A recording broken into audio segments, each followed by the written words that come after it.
అడుగుతా ఉన్న ఈ ముఖ్యమంత్రి గారు మరి ఇప్పటి వరకు ఈ 9 నెలల కాలంలో 8-9 నెలల పరిపాలన కాలంలో ఈ రాష్ట్ర ప్రభుత్వానికి విద్యపైన చిత్తశుద్ధి లేదు. ప్రకటనలు గొప్పగా చేస్తూ ఉన్నారు, పాలన మాత్రం శూన్యంగా కనిపిస్తూ ఉన్నది. యదా రాజా తదా ప్రజ అన్నట్టు ఈ ముఖ్యమంత్రి పాలన ఉన్నది. అదేవిధంగా ముఖ్యమంత్రితో పాటు వారి మంత్రివర్గం కూడా అదే విధంగా కనిపిస్తున్న సందర్భం. మేము అనేక సందర్భాలలో కూడా ఈ రాష్ట్ర ప్రభుత్వానికి గుర్తు చేసినాం. మొదటి నుంచి వెళ్ళి ఈ గురుకులాలను పట్టించుకోండి, గురుకులాల్లో అనేక ఇబ్బందులు పాలవుతా ఉన్నారు విద్యార్థులు అని చెప్పి అనేక సందర్భాలలో ఈ యొక్క ప్రభుత్వం మొత్తుగా వీడడం లేదని చెప్పి మేము అనేక సందర్భాల్లో ఇదే వేదిక ద్వారా ఈ ప్రభుత్వాన్ని ప్రశ్నించినాం.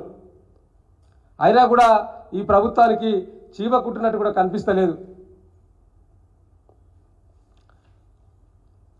ముఖ్యంగా ఈ యొక్క రాష్ట్ర ప్రభుత్వంలో ఒకసారి మీకు కూడా, ఎందుకంటే నేను చెప్పడం కాదు, ఇలా అనేక పత్రికల్లో మరి రోజువారీగా ఇది ఇయ్యాటి పత్రికల్లో ప్రధానంగా వచ్చింది విద్యార్థుల పైన ఎలుకల దాడని. ఇది ఒక ప్రధాన పత్రికల్లో బ్యానర్ ఐటమ్గా వచ్చింది. అది కూడా ఇది ఆంధ్రప్రభ పత్రికల్లో ఈరోజే వచ్చింది ఇది ప్రధానంగా.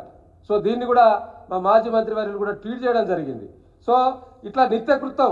అదేవిధంగా మైనార్టీ గురుకులలో ఫుడ్ పాయిజన్ అని చెప్పి ఇది కూడా నిత్యం కాంగ్రెస్ వార్తలు ఎక్కువ మొత్తంలో ప్రచారం చేస్తున్న వెలుగు V6లో స్టోరీలు కూడా వస్తూ ఉన్న సందర్భం కూడా చూస్తూ ఉన్నాం. ఇది మేము విమర్శించడం కాదు, మిగతా అనేక పత్రికల్లో ఒక్కొక్క పత్రికల్లో ఒక్కొక్క బ్యానర్ ఐటమ్గా మరి ఫుడ్ పాయిజన్ అయి మరి ఆసుపత్రుల్లో విద్యార్థులు మరి పోతున్న సందర్భం.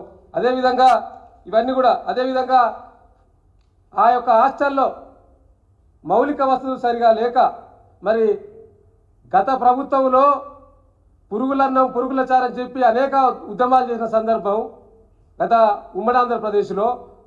మళ్ళీ అవన్నీ కూడా ఈ యొక్క రేవంత్ రెడ్డి గారి పరిపాలనలో నిత్యకృత్యంగా కనిపిస్తూ ఉన్న సందర్భం కూడా నేను ఫోటోలు చూస్తూ ఉన్నాను. అంటే ఈ విధంగా గురుకులాలను పట్టించుకోకపోవడం వల్ల ఇప్పటి వరకు ఈ ప్రభుత్వం కనీసం సమీక్ష కూడా నిర్వహించలేదు. ఈ రాష్ట్ర ముఖ్యమంత్రి గారు ఏం చేస్తూ ఉన్నాడు? నిత్యం రాజకీయాల గురించే మాట్లాడి పతాక శీర్షికల్లో ప్రధాన పత్రికల్లో ఉండడానికి ప్రయత్నం చేయడం తప్పితే ఎడ్యుకేషన్ మీద ఇప్పటి వరకు రివ్యూ లేదు. అసలు ఇప్పటి వరకు ఎడ్యుకేషన్ మినిస్టరే లేడు, సాంఘిక సంక్షేమ శాఖ మంత్రి లేడు. మరి ఎడిపోతా ఉన్నది ఈ పాలన.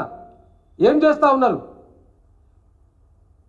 ఎంతసేపు మీకు రాజకీయాలు తప్పితే, రాజకీయాల గురించి మాట్లాడడం తప్పితే ఇంకా వేరే అంశమే లేదన్నట్టు మరి ఈ యొక్క పరిపాలన మన కళ్ళ ముందు కనిపిస్తూ ఉన్నది. ఈ దాదాపుగా 45 మంది విద్యార్థులు అస్వస్థతకు గురైనట్టు మరి రోజు అధికారులు చూస్తూ ఉన్నారు. ఒక పక్క గురుకుల వ్యవస్థలో పట్టించుకోకపోవడం వల్ల అనేక మంది విద్యార్థులు ఆరోగ్య సమస్యలతోటి హాస్పిటల్లో పాలవుతూ ఉన్నారు. అనేక మంది విద్యార్థులు చనిపోయినరు. దీని మీద రివ్యూ లేదు, దీని గురించి మాట్లాడే ప్రజాప్రతినిధి ఉండడు. మరో పక్క ఉపాధ్యాయులు లేక పాఠశాలలు మూతపడుతున్న సందర్భం.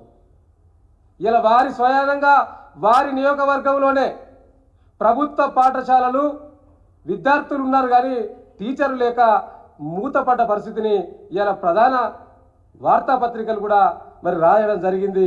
ఇలా కొడంగల్కి సంబంధించిన పాఠశాలలో 15 రోజుల ఉపాధ్యాయులు లేక ఆ పాఠశాలను మూతేసిండ్రు.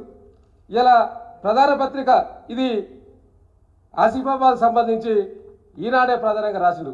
చెప్పేవారు లేక 43 పాఠశాలలు మూతపడ్డాయని చెప్పి. అంటే ఈ విధంగా ఎక్కడి జిల్లాల్లో అక్కడ ఏం జరుగుతుందనే కనీస రివ్యూ కూడా ఈ రాష్ట్ర మంత్రి చేపట్టకపోవడం నిజంగా కూడా ఇది చిగ్గుచేటు. ఇటు గురుకుల విద్యా సంస్థలను పట్టించుకోరు, మరోపక్క ప్రభుత్వ పాఠశాలను పట్టించుకోకపోవడం కూడా ఇది నిజంగా కూడా నిర్లక్ష్యానికి గురయ్యే విధంగా. ఎంతసేపు ఈ రాష్ట్ర ముఖ్యమంత్రి గారు రాజకీయాల గురించి మాట్లాడడం ఇష్టం వచ్చినట్టు మరి తెలంగాణ తొలి ముఖ్యమంత్రి పైన ఆరోపణలు చేయడం, ప్రేలాపనలు మాట్లాడడం, నిత్యం విమర్శించడమే తప్పితే ఈ ప్రజాపాలన పడకేసింది, ప్రజాపాలనను గాలి కొదిలేసిండు.